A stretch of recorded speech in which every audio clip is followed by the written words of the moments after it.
The current banner, Swirl of the Heavenly Spear, contains Jing Yuan and these three characters.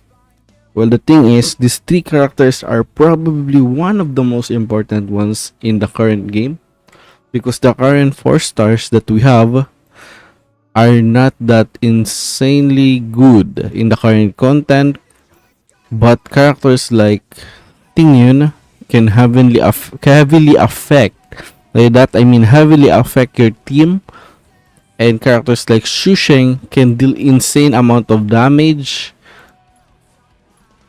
due to her skill against enemies weak to physical. So basically, she allows for bleed that deals that damage, and this is affects the max HP of the enemy. So that's insane. And her kit revolves get buffing herself and dealing extra damage when she weakness break.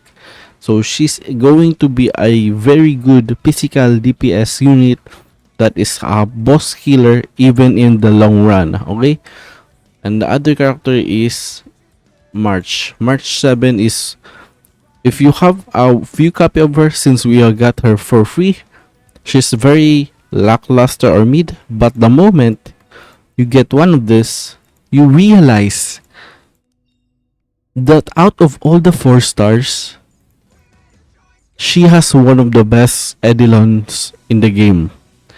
Like, no cap, she has one of the best. She scales with defense and then she gives you a heal. She becomes an ultra flexible unit. This unit 4 stars basically only revolves on getting their damage higher or improving their utility in energy regeneration. But unit like March becomes more flexible, that makes her from having 0 Edelons, very few team comps, to getting the C6 makes a or E6, allowing her to become a very flexible unit that could be in any team comps. That makes her very important to pull for her dupes. Like, if you get for units like Serval, it only buffs her damage by like a few 45% if you include the others. And units like Prila is basically just a few damage buffs, but you don't really need that besides this one, because she mainly scales or does her job by reducing defense.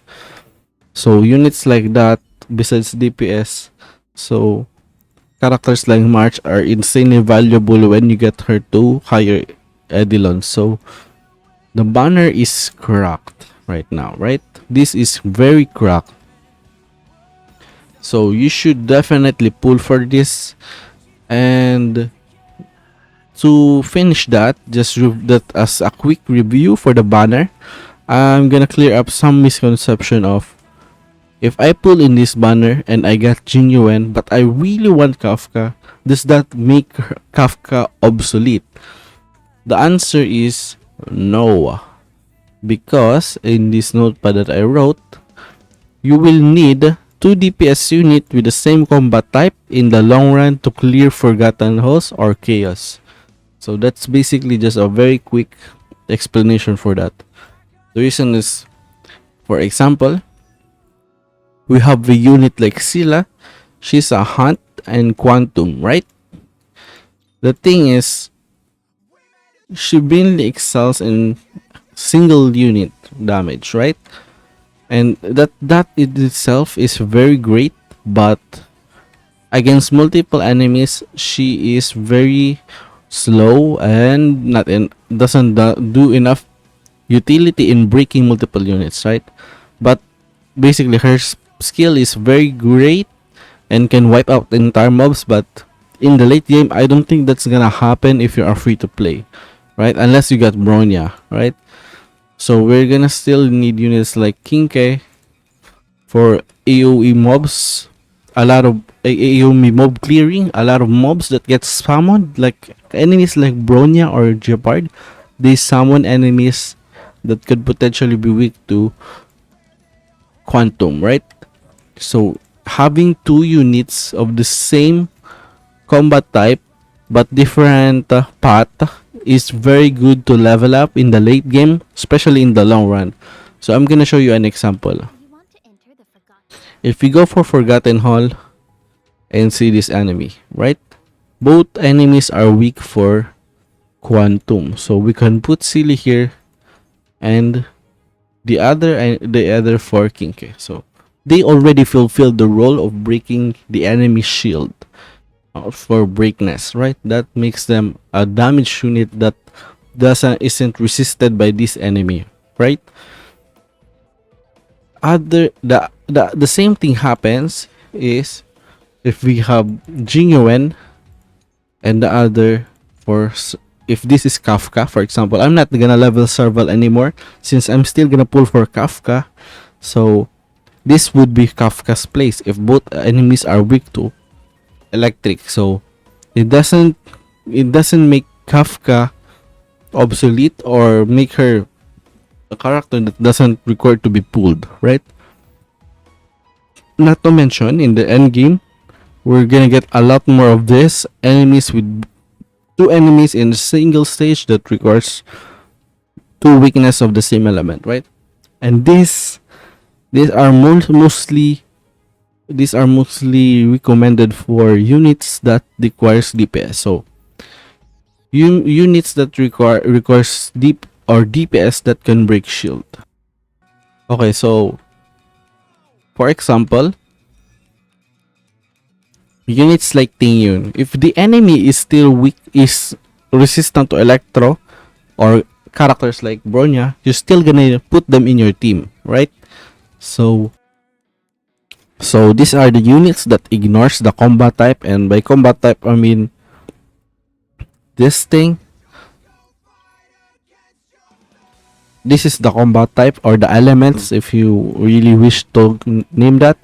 The path is this: preservation, abundance, nihility, and harmony. So preservation, you can put Jeopard against enemies that are resistant to freezing because all you need from him is the shield, right? Preservation unit, you need from them is only their shield. So even if they are dealing freeze against a freeze resistant unit, it doesn't matter because their shield is more important. Same from abundance, healing is their niche, so even if they cannot deal damage, their heal is still more important, and also the other utility. Next is the nihility units or the buffer. Example is character like Pela can debuff unit by putting defense reduction for 40% and also remove buff. So even if the enemy is resistant to cryo, you can still put her in that team to reduce their defense. So in more practical sense, if you have more units, you should still put her in an enemy that is weak to cryo. Otherwise, she's not gonna deal damage, but she can still put the debuff. Okay, unless the enemy is immune to debuff. Same for harmony. We still put Bronya and Ting Yun against enemies that are resistant to electro or wind because they still buff our team, right? Right, so these are exceptions that shouldn't really matter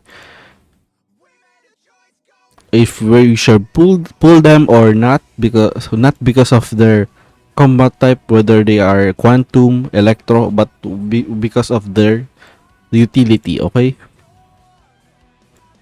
so upon knowing the difference in this and whether you should pull for units with the same combat type, I guess you already know that since I told you. If not, I guess just ignore what I said. Okay, so disclaimer, I think this is at the end of the video. I just put the disclaimer. Well, that's kind of dumb. You should, most importantly about pulling characters on a gacha game or a gambling game, is pull for what you want. Okay,